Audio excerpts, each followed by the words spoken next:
This is C-SPAN's Afterwards podcast. This week, Ava Chin discusses her book, Mott Street, a Chinese American family's story of exclusion and homecoming. She reflects on her family's American experience across 5 generations and the impact the Chinese Exclusion Act had on her family and community. She's interviewed by Yale University American Studies and History professor Mary Lui. It's really delightful to be with you and to talk about your new book, Mott Street. It covers such a wide amount of time and space. It was really a riveting read. I thoroughly enjoyed it, and I'm really looking forward to our conversation today. Thank you. It's really so great to be here with you. Yeah, I would love to start by just simply asking about the research project itself. Being a historian, I was just fascinated by all the different kinds of things that you were looking at, from the official records housed in the National Archives, newspapers, census records, family photographs, all of it. And it sounded like, from the way you described the process, you basically been researching this family history for a very long time. So maybe you could start by taking us back to when you started to first think about writing a family history or researching your family history and what brought you there.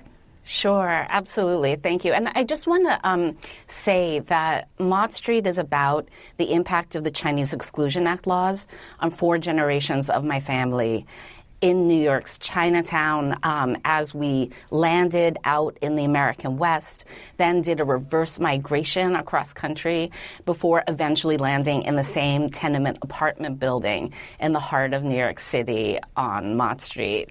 And it really is about my journey to understand my family, and then how I uncovered so much more.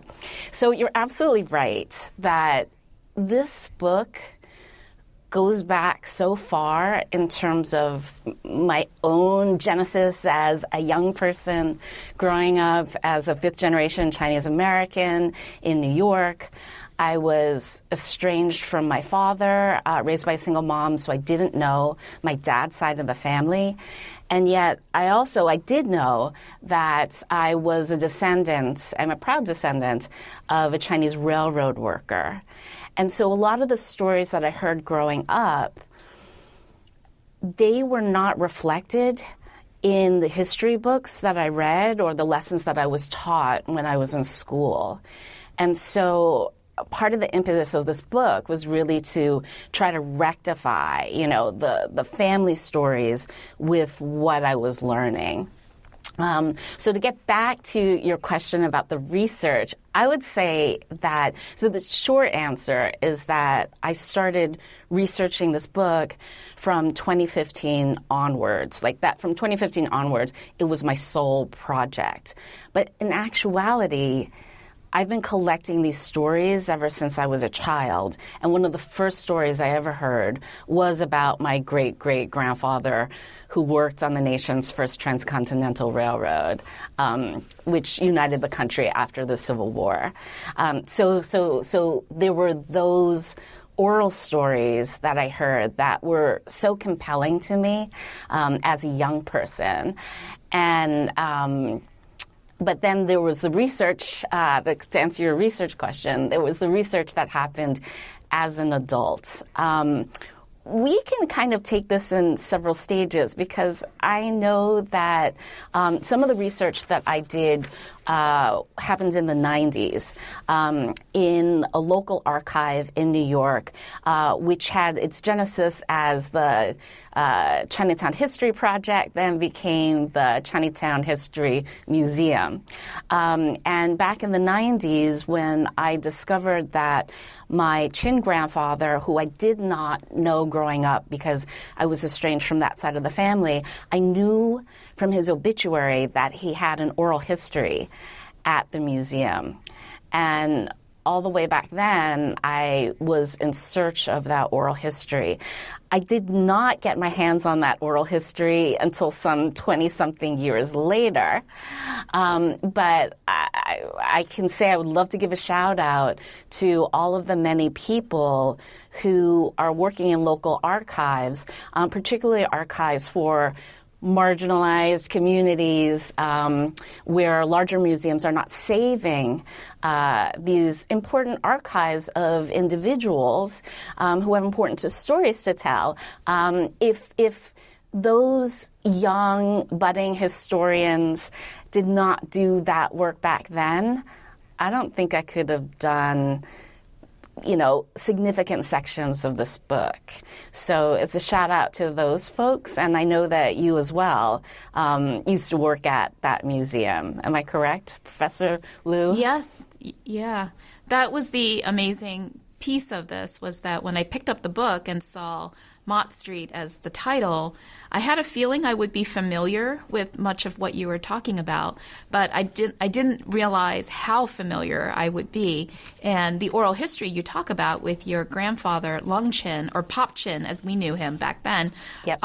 Was something that I actually did encounter when I was in the museum back then. When I started from 1980 to about 1989 till about early 1990s maybe, we were the New York Chinatown History Project, and as you said, we became the Chinatown History Museum for a minute, and now it's now known as the Museum of Chinese in the Americas. Yes. But that's an incredible intersection of lives and stories and research, which I think that's what a lot of your book is about, is these incredible intersections that until you dig into them, you don't realize they're happening. And you're having us, crisscross across the country as much as staying on Mott Street in terms of unraveling this history.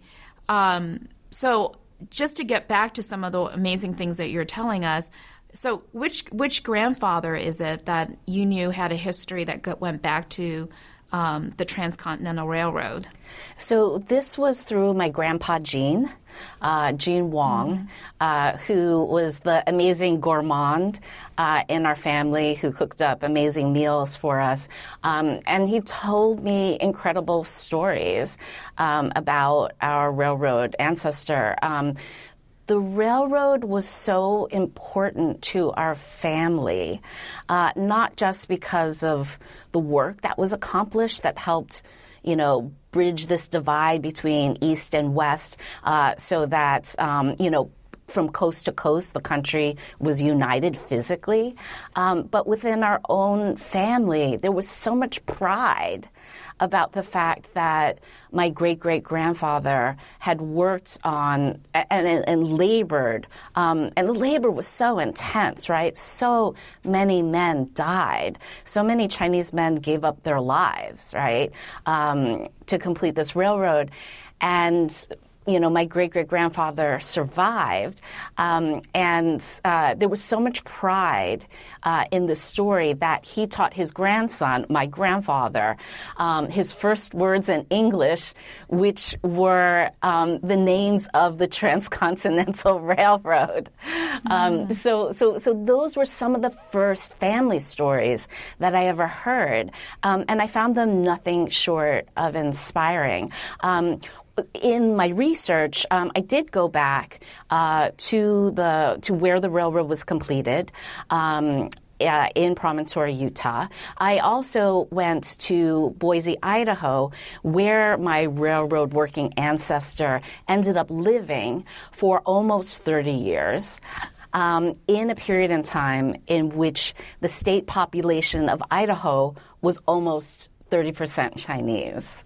So, uncovering these stories was so personally moving for me, but it also spoke to something larger that was happening in the U.S. at the time that sparked my imagination, but also made me realize that there was a great big gaping hole in terms of the history that I was taught. And if I wasn't taught this history as a young child, I might not have really known about it if I was just going about my business being a student.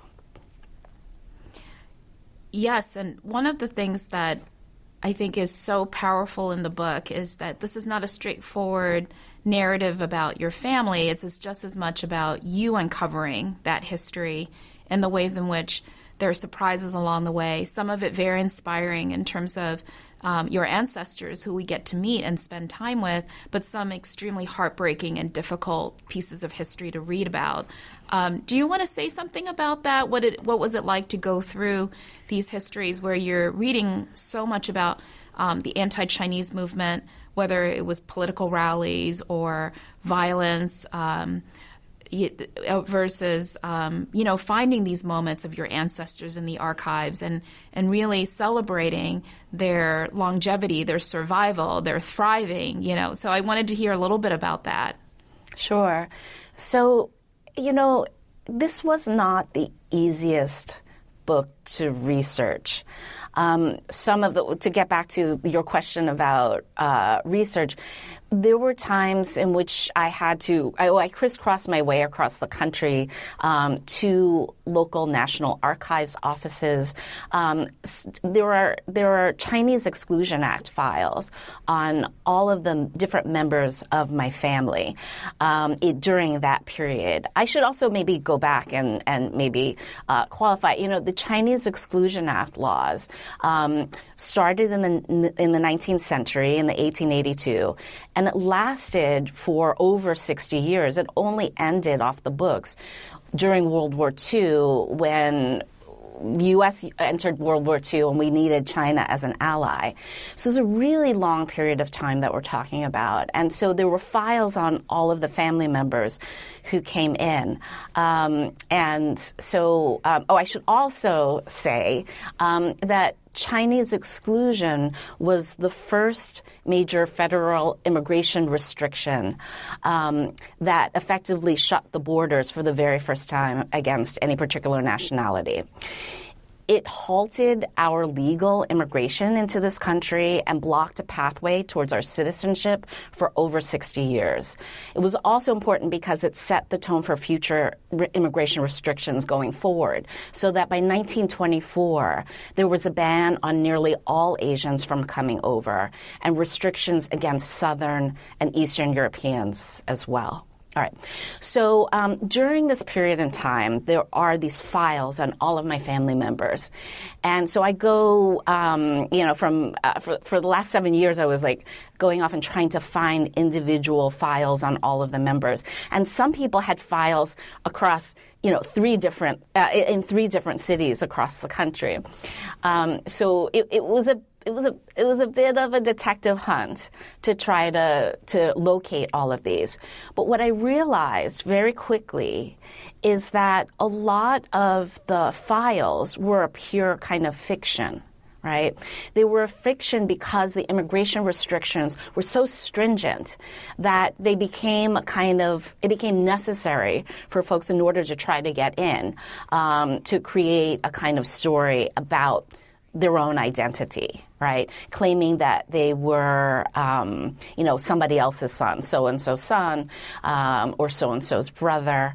And so, these files, uncovering them and uncovering my grandfather's file, Grandpa Jean, the descendant of the railroad worker, and realizing that it was such a fiction. The only thing that was true was the town in which he was born. It led me to realize that, in fact, writers and historians, we're trained to see the official documents and the official history, things that are written down on paper, as having a greater importance than the family stories. But what I soon realized is that when it comes to Chinese exclusion, it's the family stories that hold the keys to the truth, and the official documents that are kind of fabulous fiction that you have to kind of read against the grain for.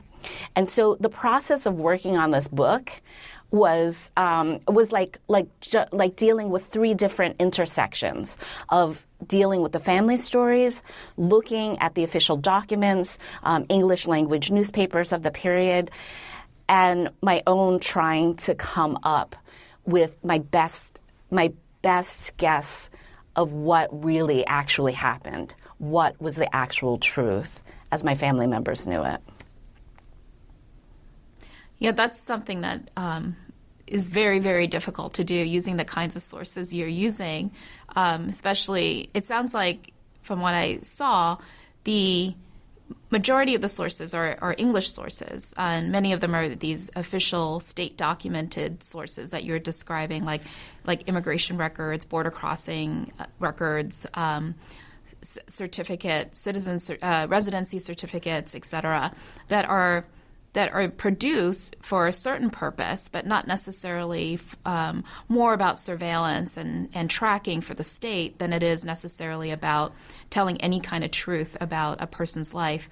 And so it's difficult to use those kinds of sources, and newspapers are certainly not much better, especially when we're dealing with 19th century newspapers. That's right. That often are quite sensationalist. Yeah. Yes, that reflect the viewpoints, the discriminatory viewpoints of the day, right? I will say that for my Chinese language sources, I went back to our villages and I was able to get the genealogy documents.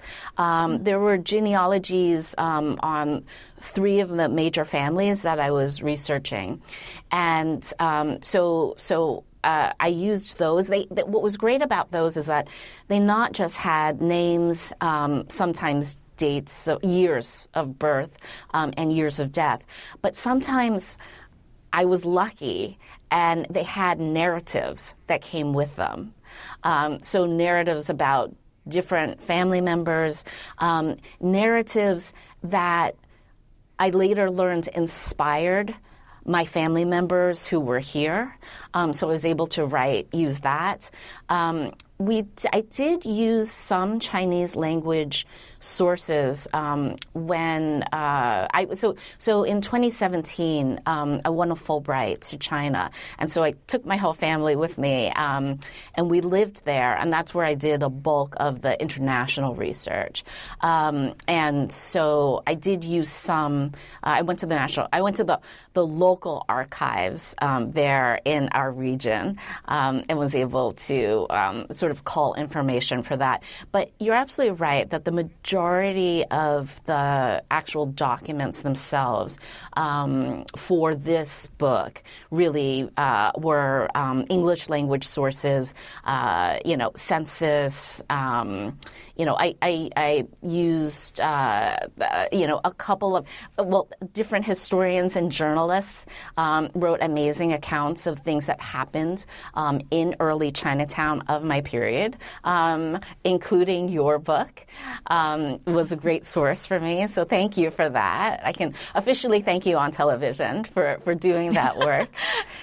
So thank you.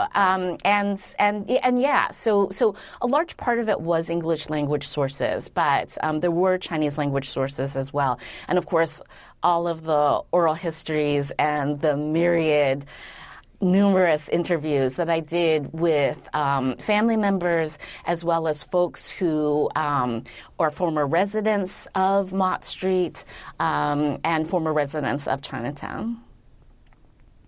So I do want us to talk more about, as much as I love talking about the research, and I just can't help it as the historian in me, but you have such amazing family stories, and I just would love to talk a little bit more about those. And in particular, you're really tracing out 3, I think it's 3, is it 3? You have the Chins, you have the Wangs. And the Ang family, the Ang Doshan family. Yes, they're really Angs. Yes. Yes. So you've got the 3 families going, and I just wanted to have you talk through what it was like, unraveling and then trying to put together the narratives of these 3 different families, and just say a little bit about who the 3 families were and are. Sure. So the 3 families that I'm dealing with are my paternal Chin side, as well as my maternal side, my maternal grandmother's family, the Ang family, and my mother's family, her father's family, the Wang family.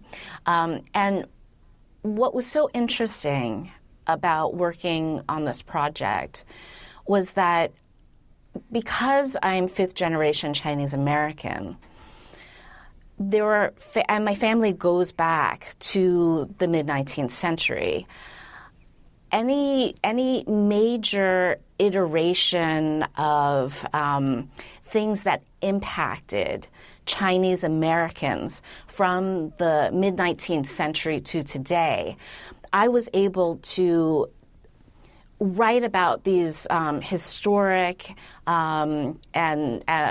historic socio-political events that impacted the community through the lens of various family members, just because we've been here for so long. So I felt like I was really, really fortunate. Now, the downside, of course, is that I had a cast of characters to deal with, right? And so many people I found completely fascinating, right? So it's the railroad worker, the grandson of the railroad worker. On the Wong side, I've got my Ang side, right? And Dek Foon, right, who was the first person who came over from my grandmother's side of the family, enters the country just 2 or 3 years after the Chinese Exclusion Act is in full effect. He flees the West Coast during a period of very intense, heightened anti-Chinese sentiment, right?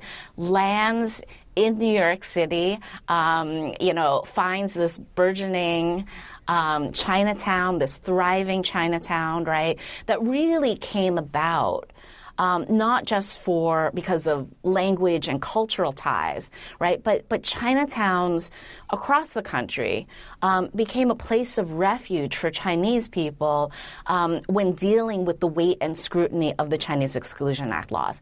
So Dek Foon does this amazing civic engagement where he's working with other Chinese Americans to fight and to speak out against the Chinese Exclusion Act laws and their continuation.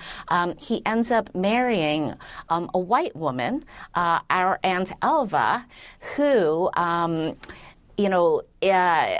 a couple of years after they get married, the government revokes Aunt Elva's citizenship because there's a period in time in which the government thought and believed that a woman's citizenship should change to reflect that of her husband's. So only a couple of years after getting married to our Uncle Dek, Aunt Elva, who was born in New Jersey, who was the daughter of a Civil War veteran, becomes, in the eyes of the law, a Chinese.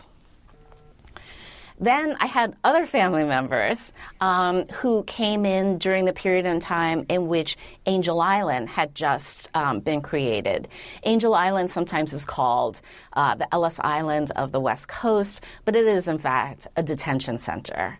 And so my great-grandmother... Yes, very different. And so my great-grandmother, when she arrives, she is heavily pregnant. She has to go into this detention center that is... she's separated from her husband, and the detention center is segregated, right? So it broke my heart when I realized that the chief medical examiner of the state was an ardent eugenicist. And he believed that the betterment of the race was best employed, eugenics was best employed at the border.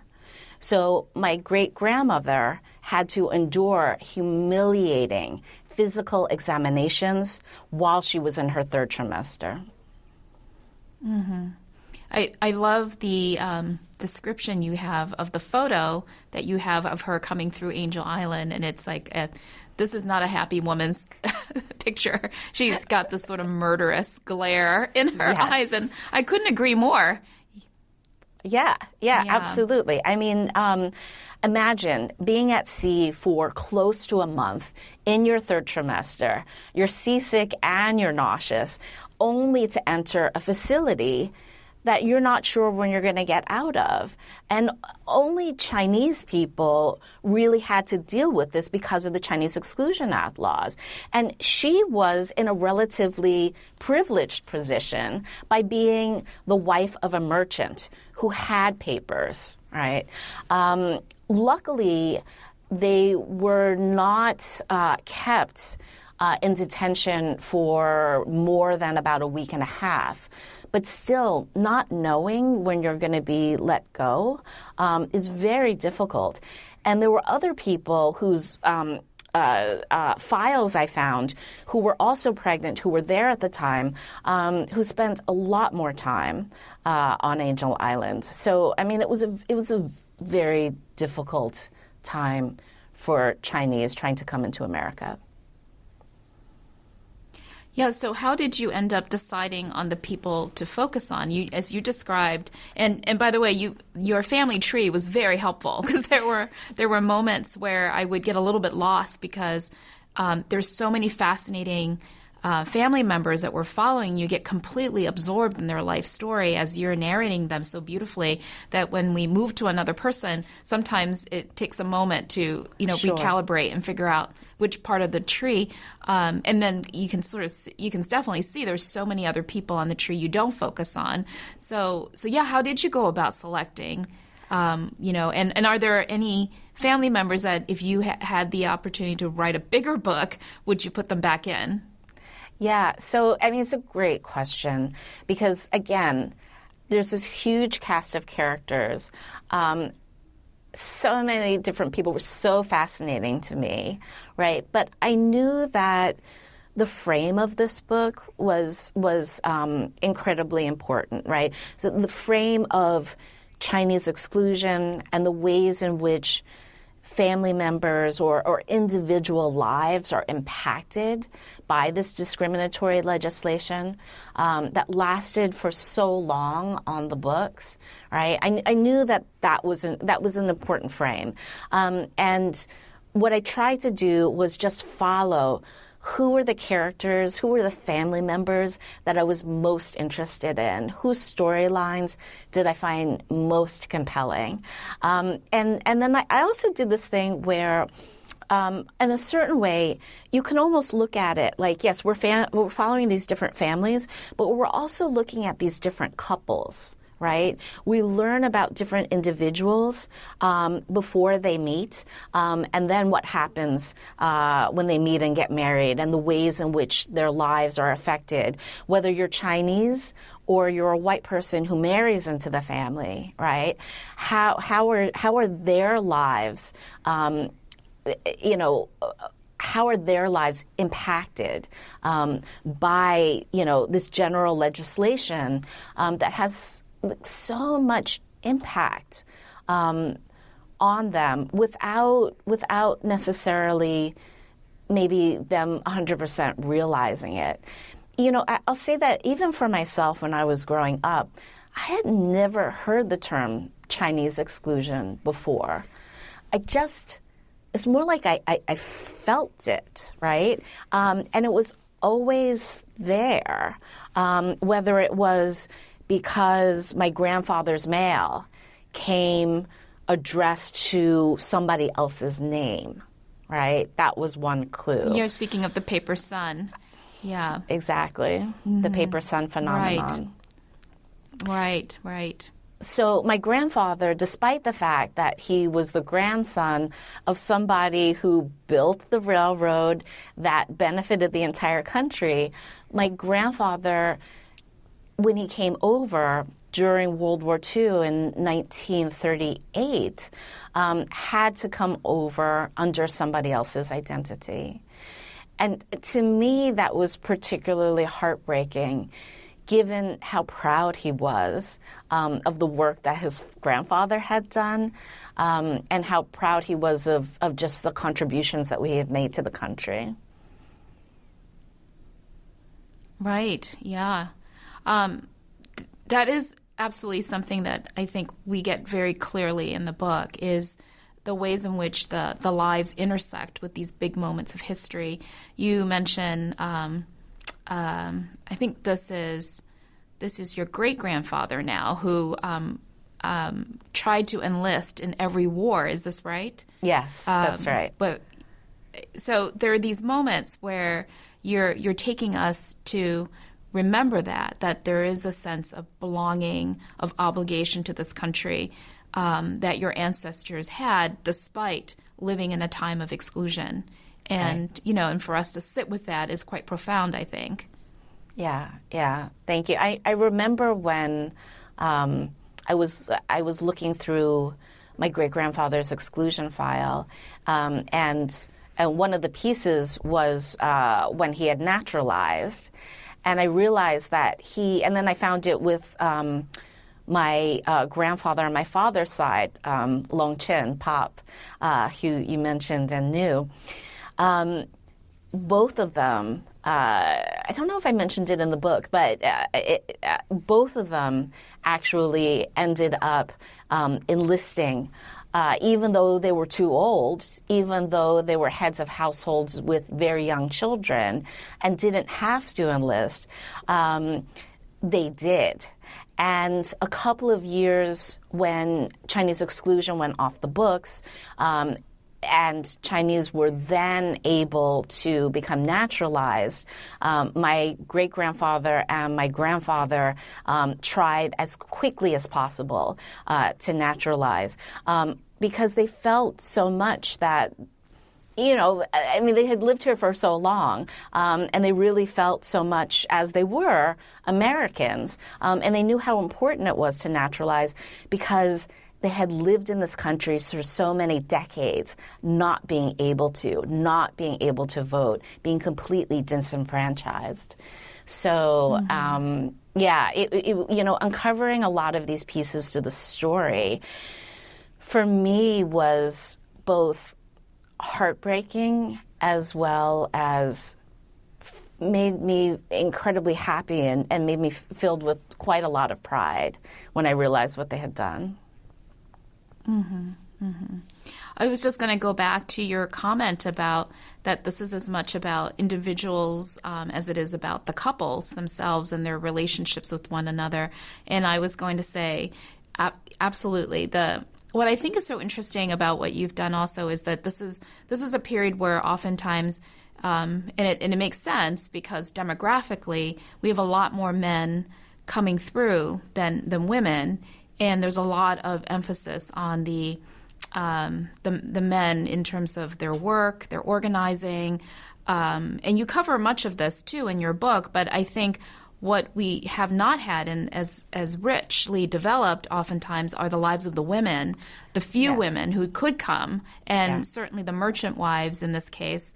And you just do such an amazing job rendering the lives of your great-grandmothers in terms of really giving us a sense of who they were as people. They were different in terms of class background, where they were from in China, but they're such real characters, and we really get a sense of their internal motivations, their hopes, and then I think the surprising relationship that sort of builds, right? Not to give too much away, but I think you just do that so beautifully. And I wanted to hear a little bit more about, how you went about trying to do that when the history that we have been able to write have often not been able to do as much with women's voices simply because we don't have as many sources about their lives. Right, absolutely. And so it's so difficult because, even if the women were literate, so one of my great-grandmothers was literate. She was a nurse trained by the London Missionary Society in Hong Kong. But even she didn't leave documents, or at least not any documents that were saved, right? So, I think that the stories of the women are so important. But they... oftentimes, in terms of written documents, we don't have them.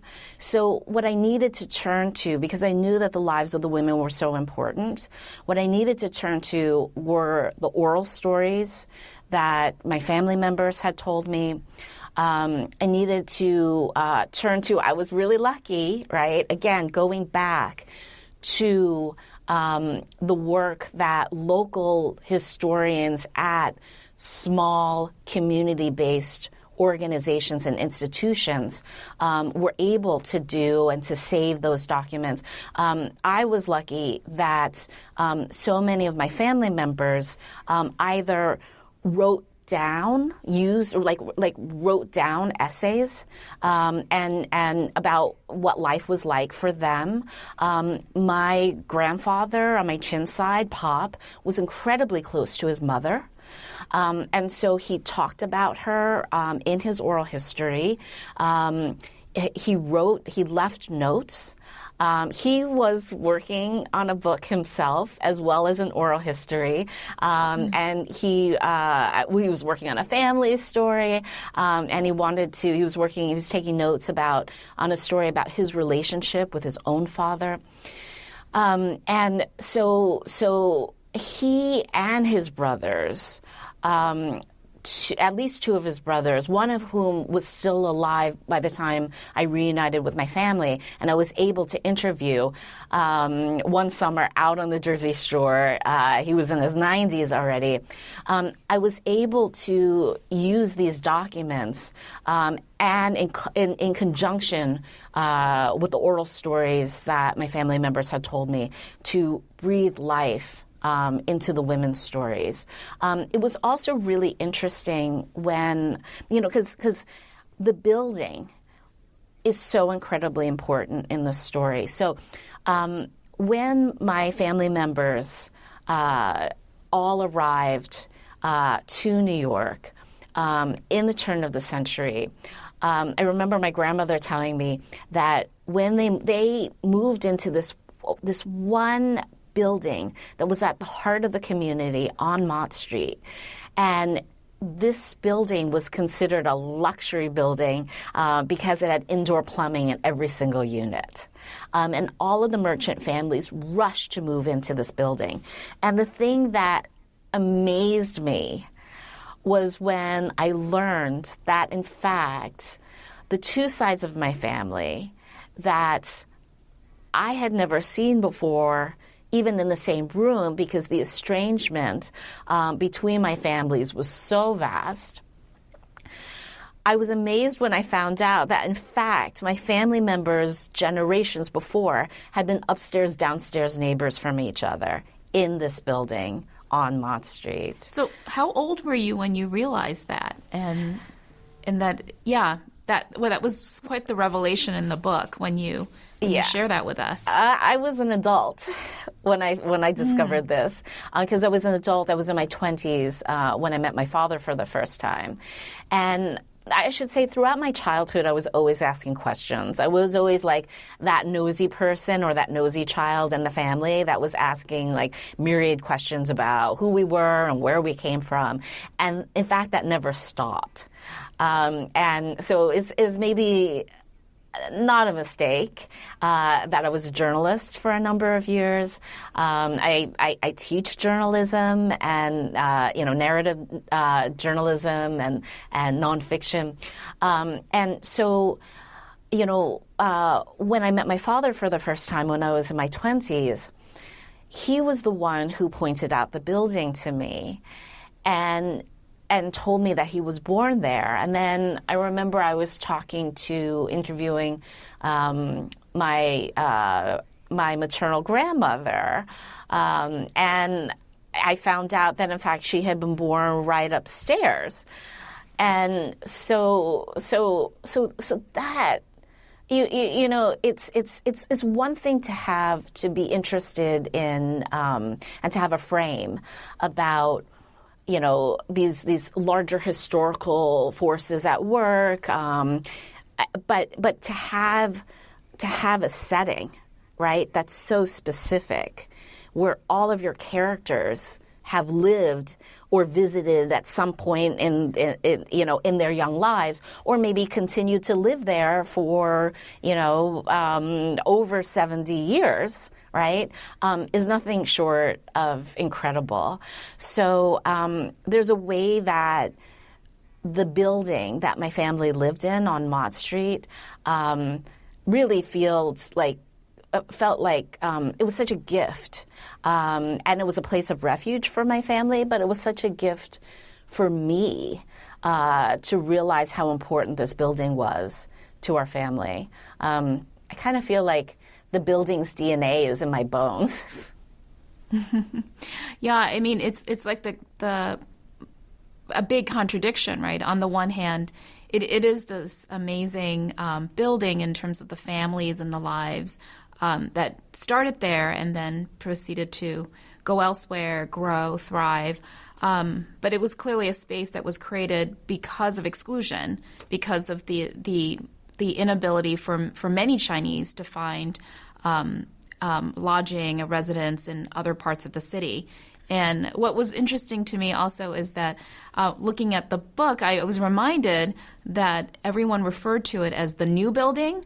Yes. And they still did in the 90s when I was still working there, which was so funny because when you look at the building, it does not look like a new building. Right. But all the old timers would call it the new building, Sunlao. Yes, absolutely. Yeah, and the building was built in 1915. So by that time, it was like 80 somewhat years later, they're still calling it the new building. Some things never change. Right. But that building, and in terms of its location, it is like the prime stage for everything in Chinatown. It has an amazing vantage point, as you describe, of being able to see so much. And then I think is it the Chin family that had the store across the street? Yes. That also, yes, there's that was one of the things that's really wonderful about the book, is that you really get a sense of the daily lives of the Chinese in the period that you're talking about, whether it's like the work life, certainly the leisure life. You definitely describe some of those things, which I was going to ask you about. Like, did you have any moments where you felt like, I don't know, should I talk about gambling or opium or things that have been these stereotypes of Chinatown and how to handle that? Yeah, definitely. I paused because I thought I paused about the opium references and involvement that certain family members had. But it is important to contextualize it that when they were doing, when they were originally importing certain narcotic drugs, as my father told me, it wasn't actually illegal back then. It ended up becoming illegal a little bit later on.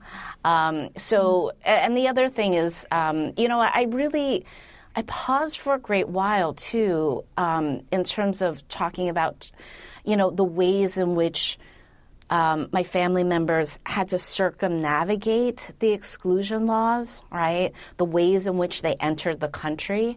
And I really thought about, how is someone else outside of the community, right? Readers outside of the community, what are they going to think about this, right? This reinforces stereotypes of Chinese people like being suspicious and don't want to talk about things and this and that. And what I realized, what was so important was actually something that Pop Chin, my grandfather, said to a historian, and what he said was, if they didn't make the laws this way, people wouldn't have had to lie. But because they made the laws this way, people had to lie in order to get in. So I thought, okay, he's contextualized it for me, and one of my great hopes in writing this book really is that folks understand what's, in a very personal and visceral way, the impact of really restrictive, unfair, discriminatory legislation, and how that impacts families, children, right, mothers and fathers, and has impact, right, even on us today.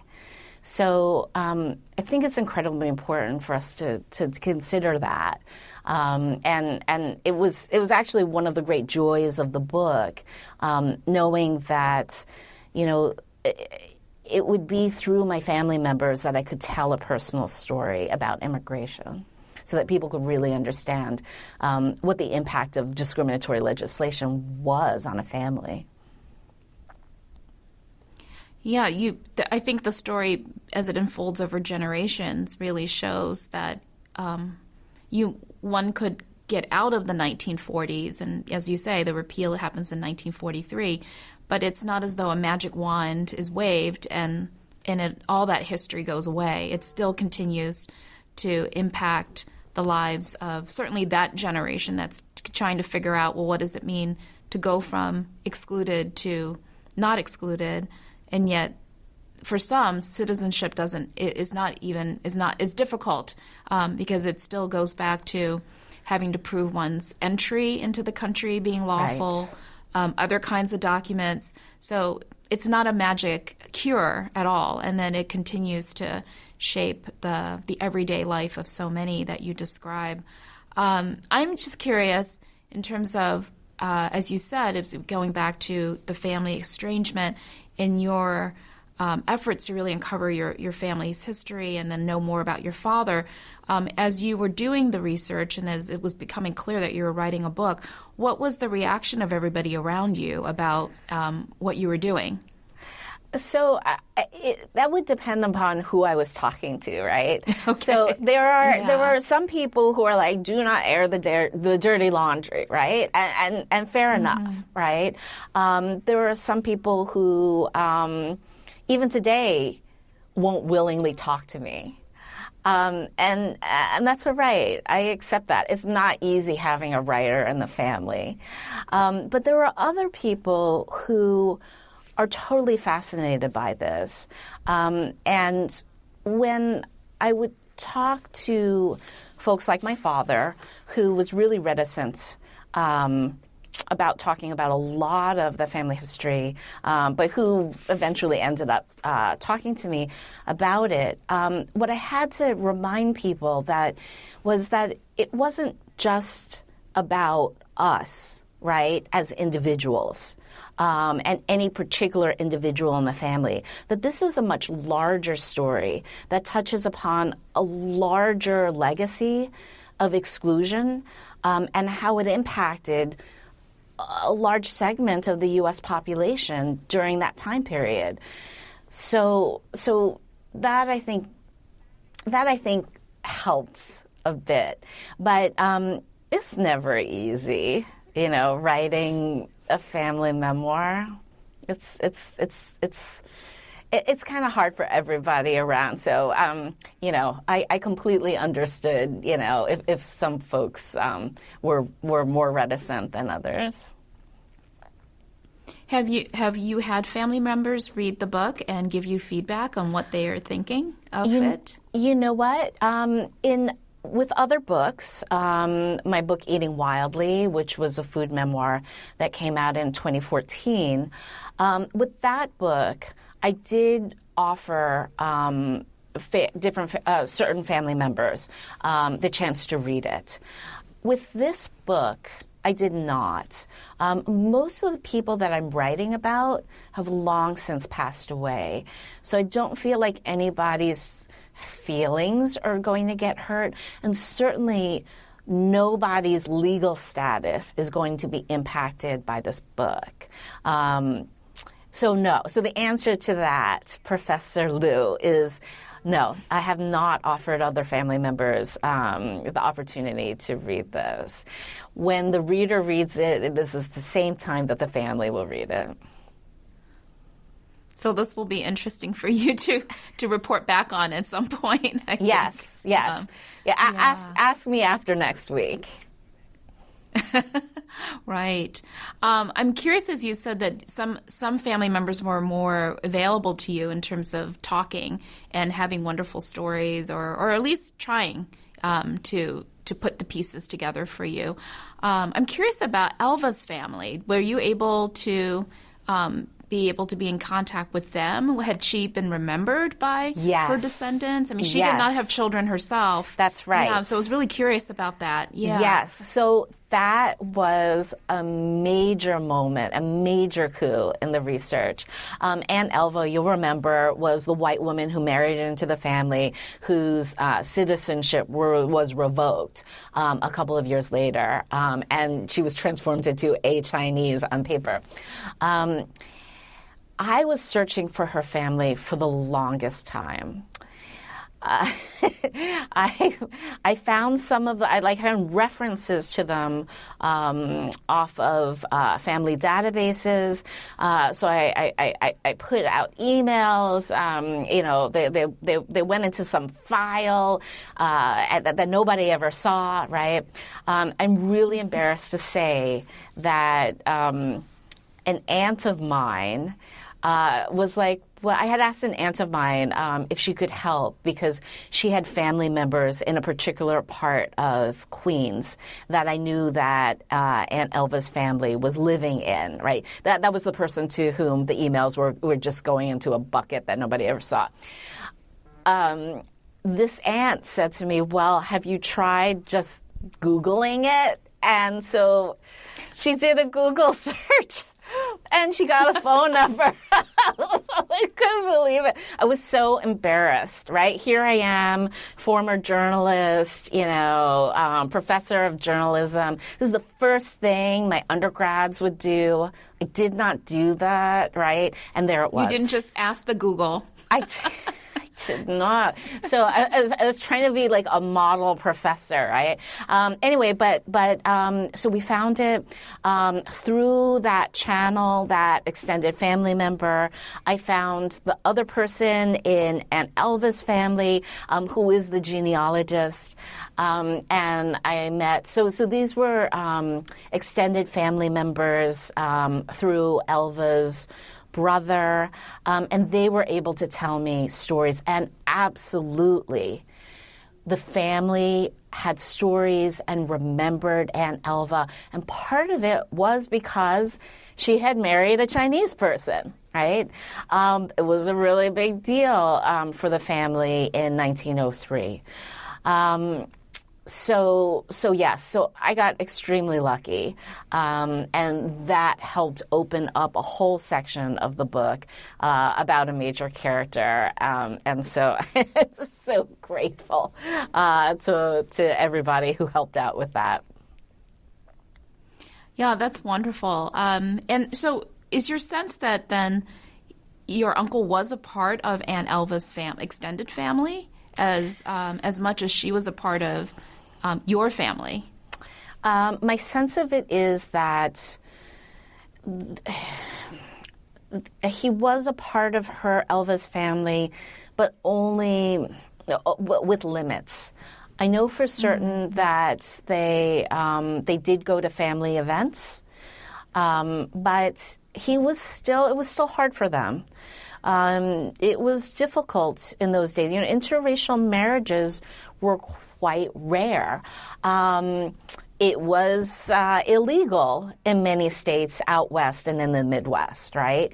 Luckily for my family, for Aunt Elva and my uncle, it was not illegal in New York or Connecticut where they got married. But I feel like Aunt Elva was really warmly embraced in our family, more so than my uncle was embraced by hers. Right. Yeah. It still speaks to, nonetheless, I think, when reading the book, the possibilities of mobility in terms of that interaction, the back and forth, and it definitely helps to continue to push back against the idea of Chinese being just simply in these enclaves and no one was interested in finding connections or pushing forth. And we haven't even gotten into the Chinese Equal Rights League, which is a really important part of Chinese American history, Asian American history. And maybe that's a good place for us to end, I think, is your uncovering of this really amazing history that your great-grandfather and great-uncles were all involved in terms of really trying to push for and lobby for rights for Chinese Americans during the height of exclusion. Yeah, so I remember when I first learned about it, there was a writer. Okay, so this goes back a little bit. There was a writer for the Ford newspaper, the Jewish newspaper, who contacted me because I had written about Uncle Dak, right, in an online Asian American women's magazine. It was a personal essay about the family. And he was like, did you realize that your family members had done such incredible civic engagement in Chinatown in a period in time in which it was several decades into Chinese exclusion, and they weren't able to vote. So they were completely disenfranchised, right, in terms of the political process. Did you realize that this was going on? And I said, no, I did not. So I had, though, heard of the Chinese Equal Rights League and Wang Qinfu, who was the big proponent who had created the Chinese Equal Rights League. And so this was a league of merchant Chinese across the country who were lobbying to stop the continuation of Chinese exclusion on the books. And so they got together in New York, in Pennsylvania, in Philadelphia, even in Boston, to gather documents, gather signatures, speaking out against the continuation of exclusion in 1892. I will let you read the book in order to find out what happened, but I was incredibly moved by the work that they had done.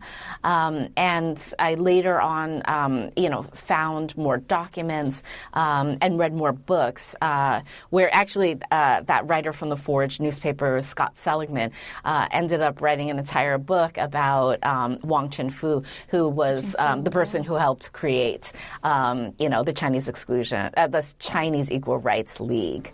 So there was all of that. Yeah, I think this is a great place to end, to sort of remind all of us just how much the Chinese in this period of exclusion explored so many avenues, were politically engaged and vocal and pushed back against exclusion. Very, very powerfully done in your book, Mott Street. Professor Chin, I want to thank you for your time and thank you for the book. This was really a pleasure to read and engage with, and I wish you best of luck with it.